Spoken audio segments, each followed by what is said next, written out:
هلا فاطمة. أهلين وسهلين. مساك الله بالخير. مساك الله بالنور. مساء الخير على كل متابعينا الكرام من خلال شاشة تلفزيون الرأي وخيمة الرأي تجمعنا على الخير والمحبة.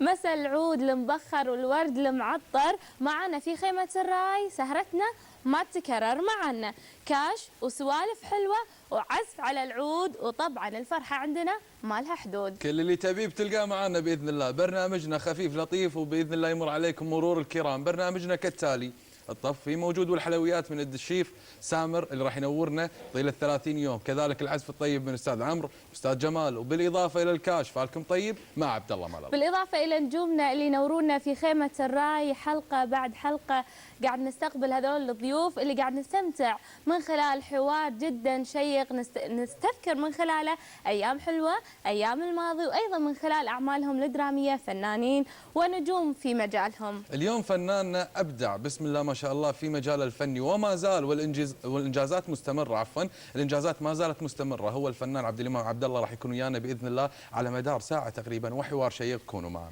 اذا حابين تشاركونا في هذا الحوار وتتدخلون معنا في مداخلاتكم، ممكن ترسلون حرف الآر او الراء الى الارقام اللي ظاهره على الشاشه. والتواصل مع عبد الله سهل وبسيط، حرف الكي او شنو؟ الكاف. يا سلام عليك، مركزه معي فاطمه. الخاء. حرف الخاء من خلال التواصل للربح الاكيد وفالكم طيب مع عبد الله مال الله. واكيد اذا ما لحقتوا على المقادير مع الشيف سامر، ممكن ترسلون حرف الراء او الار بالانجليزي على الارقام اللي ظاهره على الشاشه. اليوم الشيف سامر من قبل الهوا قاعده اقول له شنو الطبق الحلو اللي مجهزه لليوم، قال لي مفاجاه ما ابي احرقه واقول لك يا لان اخاف تفتنين علي وتقولين على الهواء. اقول لك شيء وتقولي لي اياه. شنو؟ اول طبق راح يسويه، هو الطبق اليوم راح يسويه هو اول طبق بحياته تعلمه من يد الوالده. الله، يعني الطبق له قصه طويله. اي تاكدي من هالمعلومه. خلينا نتاكد الحين، بروح حق الشيف سامر. توكلي على الله. نتوكل على الله.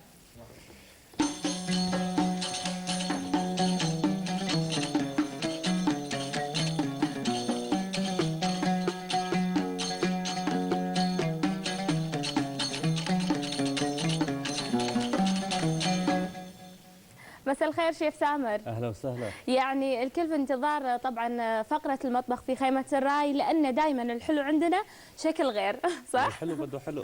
تسلم. شيف سامر، احمد قال لي ان هذا الطبق اليوم حلو اليوم له قصه طويله عندك، شنو قصته؟ هذه قصه طويله. هذا الطبق كان عمري تقريبا 11 سنه. ما شاء الله. واول طبق تعلمته من ايد الوالده.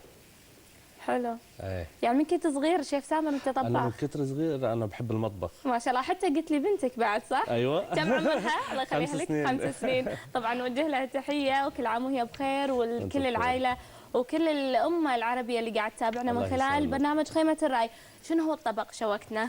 عصمليه بالقشطه. الله، واو. هيدي اكيد طبق سهل كثير والعالم كلها بتسويه بالبيوت يعني. حلو. بس المقادير نص كيلو عجين. حلو. كنافه. عجين كنافه معروف هذا بالجمعيات كله موجود. حلو. 300 جرام سمنه. هيدا المقادير العصمليه هي. اما القشطه. القشطه. ايوه. أوكي. لانها العصمليه بالقشطه. ايوه. اوكي. عندك نص كيلو حليب. عندك 100 جرام سكر. اوكي. 40 جرام نشا. 10 جرامات ماء زهر. حلو.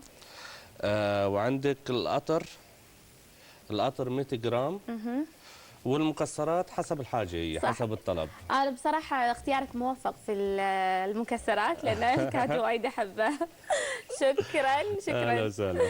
نعيد المقادير حق اللي ما لحقونا، ايضا من خلال ايضا ارسالكم حرف الار او الراء بالعربي على الارقام اللي ظاهره على الشاشه، ممكن تلحقون على المقادير اللي ما لحقتوا تكتبونها على الهواء. نعيدها شيء. عندك نص كيلو عجينه كنافه. 300 جرام سمنه. القشطه نص لتر او نص كيلو حليب. حلو. 100 جرام سكر. 40 جرام نشا. حلو. وعندك 10 جرامات مزهر. وعندك طبعا القطر، نحن ذكرنا القطر اي من اول حلقه تقريبا. 100 جرام، والمكسرات للديكور بس للزينه. حلو. نبلش شيف، بلش معنا في طبق الحلو لليوم ان شاء الله في العصماليه، ونشوف الخطوات معاك. اكيد نبلش ان شاء الله. طبعا كل يوم انا بصراحه الاهل يقولوا لي فاطمه يبي لنا نسخه من المقادير، خاصه الوالده. اي خاصه الوالده لان قاعد تقول ما شاء الله ان الحلويات اللي قاعد يسويها الشيف سامر من دينش بيكري جدا خطيره. صحه وعافيه. قلبك. الحين على ما شيف سامر يبلش في اول خطوه اللي هي تحط العجين، عجينه الكنافه. ايوه حلو. طبعا اكيد على يوم بعد نبي نسوي كنافه.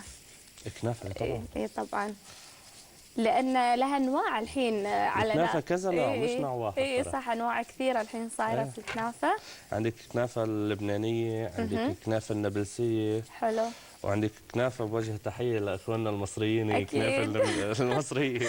نعم اكيد، تحيه للعازفين المتواجدين معنا في الاستديو اللي دائما يمتعونا من خلال مقطوعاتهم الحلوه في خيمه الراي. الحين ننتقل الى الكاش والربح الاكيد مع عبد الله مال الله، ونقول اوي قلبك. شكرا يا فاطمه، واشكرك ايضا يا احمد. ردينا وياكم الى هذا الجزء وهو جزء الكاش وجزء المسابقات واللعب مع الدولاب. كل اللي عليكم تتواصلون ويانا دائما نقول عن طريق الاس ام اس، كي باللغه الانجليزيه او خاء باللغه العربيه. ويا الكاميرا العب وياكم. والجوائز هذه هي الجوائز اللي بيدي. الكاش موجود ومعنا فلوس لازم نوزعها حق جميع الاتصالات، واللي دائما يشارك ويانا ويتواصل ويانا راح يربح اكيد. الممنوع عندنا هو الخساره، حتى ان الخساره في عندنا جائزه ترضيه بقيمه $100 كاش. اول اتصال بحلقه اليوم، نقول الو. الو. الو يا هلا، من معاي؟ معك ايمن. ايمن، شلونك يا ايمن؟ شلونك يا اخ عبد الله، ونعاد عليكم وعلى لوصة برنامج خيمة الراي. الله يسلمك، ينعاد عليك بالصحة والعافية. أيمن الله يخليك. ننتقل حق الدولاب ونعيش الأجواء. ننتقل إن شاء الله. يلا بسم الله الرحمن الرحيم. هذا الدولاب ويانا. أيمن تبي الإيد خفيفة ولا ثقيلة؟ ثقيلة. ثقيلة. قرب. ايه يلا ثقيلة هذه. لا لا مو هذه. بسم الله. محشوف يا أيمن. يلا. بسم الله. أيمن تختار لعبتك. عندك الفوانيس، عندك أكبر أو أصغر، عندك مقطوعة موسيقية أنت تعرفها، سؤال أو أعلام. خلينا في أعلام. طيب أعلام معناته عندك خلفية كبيرة بالأعلام. سؤال في المعلومات العامة هيبقى ولا هيبقى في نحط لك علم تعطينا الدولة هذه شنو هي بس. خلاص. أوكي اوكي يلا بسم الله. خلينا نشوف علمنا لليوم. أول علم خلينا نشوف. يلا هذا علم أي دولة وسهل. الكاميرون. الكاميرون. أكيد. ركز على النجمة باللون. النجمة هناك تفرق عندهم، النجمة باللون. مش الكاميرون. انتوا لما تلعبون مصر ويا الكاميرون تتأذون صح؟ ولا تشجع كرة قدم؟ بنكسب الكاميرون. الكاميرون إجابة صحيحة وألف مبروك. 250 دولار. ألف مبروك لك يا أيمن، شكرا جزيلا. لا والله عنده خلفية بصراحة، لأن دائما الناس تقول صعبة الأعلام عندنا، خصوصا أن في دول القارة الأفريقية أو دول القارة الآسيوية شوي الأعلام تخربط، وأي حركة تعفس لك الدولة، حركة واحدة تغير لك الدولة واللغة والثقافة والعادات والتقاليد. ناخذ اتصال ثاني. الو الو الو. قصر على صوت التلفزيون قبل لا تقول لي اسمك حتى. محمد. الو. هلا والله. هلا معلم محمد. هلا. شلونك يا معلم؟ تمام الحمد لله. معلم. هلا. جاهز؟ جاهز. ايد ثقيلة ولا ايد خفيفة؟ خفيفة. خفيفة. ليش؟ يلا بسم الله. هذه ثقيلة على فكرة، أنا ما أحبها. يلا سؤال. محمد راح يطلع لك سؤال في 3 اختيارات جدا بسيط.